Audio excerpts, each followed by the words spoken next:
The situation in Japan has gotten much worse even since yesterday. As I was reading all the stories as the day went on yesterday, it just kept getting worse and worse. First of all, they had to pull the workers for a while, that Fukushima 50 that everybody's now talking about, that we've been talking about for days here. First of all, let me just clarify. It turns out there's 180 of them that they are rotating 50 at a time into the plant.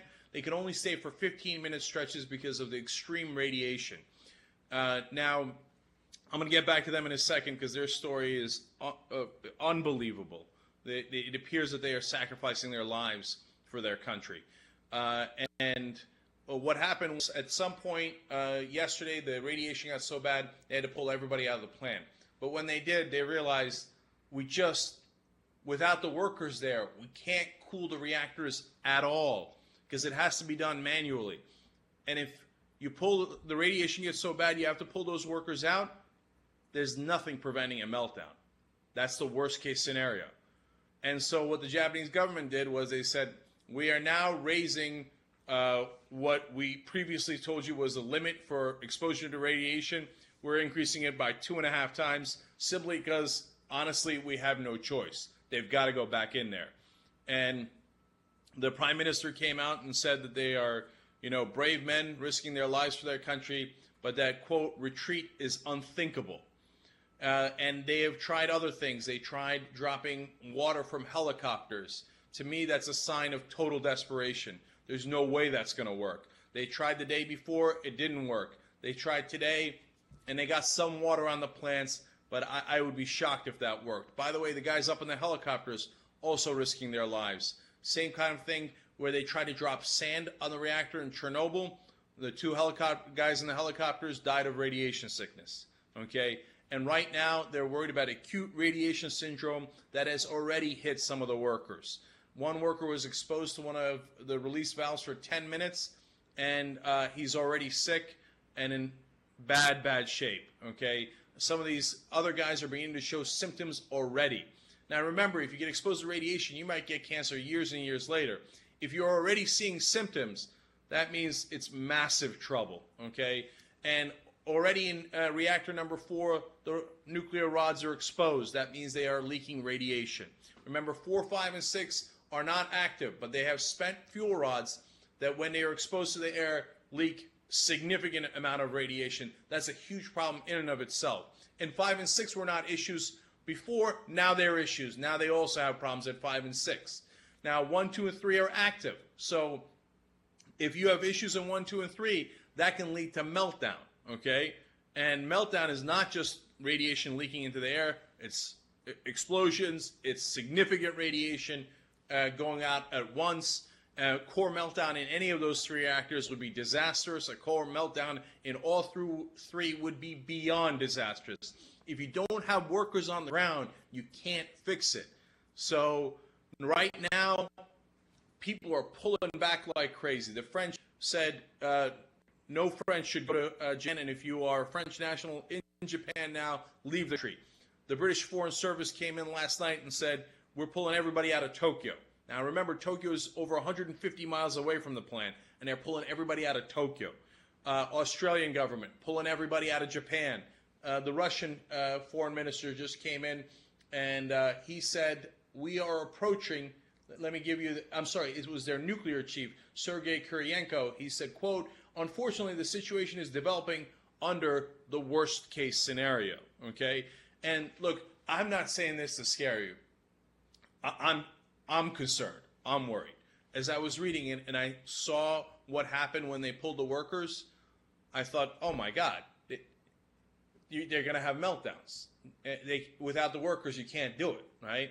And so now there's one brief ray of hope here, and we hope that this is what works. The Tokyo Electric Company is bringing a power line in. If they can reconnect the power, then the electricity will start again, and they could automatically cool the reactors, and then we should be okay. They say it could happen any day now. We don't know if the Japanese government is telling the truth or not, because a lot of the governments don't believe them. Even the U.S. government sent an unmanned drone over the plant to do their own measurements. The Japanese are saying you need to be at least outside of a 12-mile perimeter.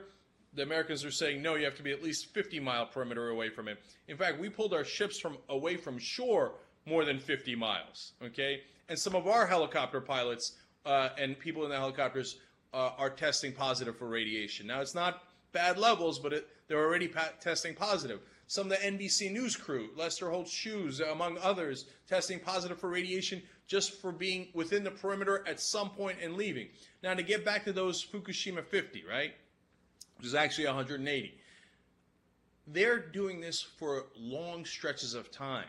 That's the big difference. That's what you have to understand, okay? You know, sometimes you'll hear things like, oh, you know, the amount of radiation they're exposed to is the same as, you know, 4 or 5 X-rays, and some people will want to minimize it, the people who are still fighting to do nuclear energy in this country, and they'll say, oh, when you go to the dentist's office, you get 4 or 5 X-rays.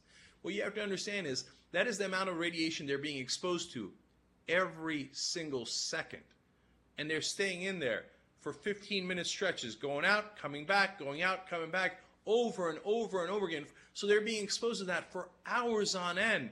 The exposure to radiation has 2 factors. One is how much radiation you get exposed to, and the second, very important factor, is for how long you get exposed. Those 180, some are now, you know, comparing them to, you know, everybody's just saying they're sacrificing their lives for their country. I mean, it is the height of bravery. It's just, I can't tell you how impressed I am by that and how much they care. And you look, every time I think about their families, the fact that some of them, I'm sure, have kids and maybe grandkids, and they know this acute radiation syndrome. They work at a nuclear plant. They know exactly what they're getting into, and they're doing it anyway. It's just, it's amazing story of bravery. And every day, every hour, I'm hoping that they can get that power working again so we can get those guys out of there and we can avoid the meltdown. If that meltdown happens, now experts are saying, man, I wouldn't want to be anywhere near Tokyo because it depends on the wind. If the wind blows towards Tokyo, there's over 20 million people in that area. What are they going to do? And now I'm hearing, you know, through friends, people who live in Japan, they're in a panic. If you were in Tokyo, wouldn't you be in a panic? If you were in that 50-mile perimeter where the Japanese government is telling you it's okay if you're outside of 12 miles, just close your doors and close your windows. No, get out of there. Just drive south. But if you're in Tokyo, you can't evacuate 20 million people. That's part of the reason why the Japanese government might not be being honest with people. You know, the Japanese government is not giving out measurements for the 50-mile perimeter. They just won't tell you how much radiation is there. You know what that means? It's because it's really high. And we haven't even had the meltdown yet. And hopefully we won't. But if we do, it is a worst-case scenario. Now, meanwhile, as we're this worried about it, incredibly understandably so, if you ask me, and just read what's happening, and you'll see why we're all so worried.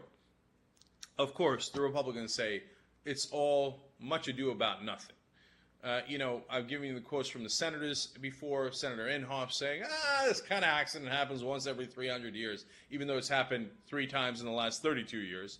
And he says, yeah, the Japanese people are calm. What the hell would you know about the Japanese people? God, he is so flippant with other people's lives. You think they're calm in that 50-mile perimeter? You think they're calm in Tokyo? You don't know anything about them. Lamar Alexander is saying, oh, well, we're losing the nuclear power race to the Japanese and the French. Well, you look at what's happening in Japan. You want us to be more like Japan in this regard? Are you crazy? Are you blind? And now, of course, Bill O'Reilly's going to weigh. So, Jared, let's go to Bill O'Reilly's clip on this. Talking Points believes that the worldwide media is hyping the nuke situation in Japan a bit too much. Right now, we know some radiation has leaked into the air at 4 nuclear reactors, which were damaged by the earthquake and the tsunami that followed. Authorities say a couple of dozen people have been treated for radiation intrusion, given iodine to ward off any negative effects.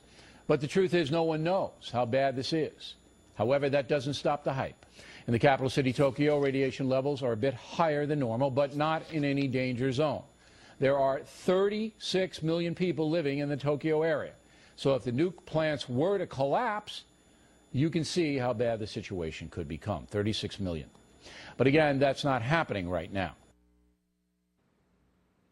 Now, why are they trying to downplay this? And O'Reilly's not alone. Ron Paul downplaying it. The other senators, Republicans downplaying it, as I told you, because they want nuclear energy in this country. So they're saying, oh, just calm down, okay? You're overhyping this. And even as he tells you in the entire surrounding area of Tokyo, there's 36 million people, but you're overhyping it. There's nothing to worry about here. It'll be fine.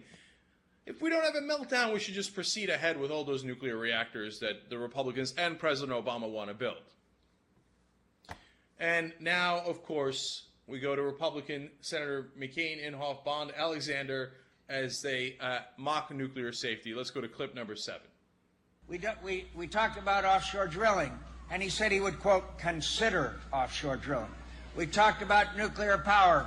Well, it has to be safe, environmental, blah, blah, blah. We all remember significant events in nuclear energy, and the press always highlights these and tries to make us believe that this is a dangerous form, when in fact it's not a dangerous form. We must eliminate the layers and layers of bureaucracy and regulation which do not add to the safety of that power produced. Senator Obama will tell you, as the extreme environmentalists do, it has to be safe. We must have policies in place that spur the development of more zero-emission nuclear power. Americans can't afford to ignore nuclear power. Nuclear is both safe and reliable. Obviously, this was an event that no one has ever really anticipated outside of science fiction movies. Oops. Before, they're like, nuclear power rocks, it's totally safe. Oh, nuclear problems, blah, blah, blah, blah. Now, all of a sudden, the same thing you've heard in disaster after disaster, when Republicans turn around and go, no one could have seen it coming. Except for the fact that they've been warning you, look, these nuclear power plants are incredibly dangerous. We saw what happened at 3 Mile Island. We saw much worse in Chernobyl. And yes, sometimes unexpected things happen. Just think about this for one quick second, right? Forget earthquake, tsunami, etc., etc. The human error is what caused 3 Mile Island and Chernobyl, right? Let's say there's human error and the radiation levels spike and the power is shut down in a plant in America, right? If the radiation levels spike, we have to pull the workers, and then we're in that same bind as Japan. What are you going to do? Send workers in to die to try to fix it at those high radiation levels? Or are you going to let the plant melt down? Do we have a good plan for that? Well, in the past, McCain called that blah, blah, blah. Now that it's happened, he says, well, nobody could have seen it coming, except for all of the people who warned you about it, but you didn't care because you were going to make an extra dime out of it.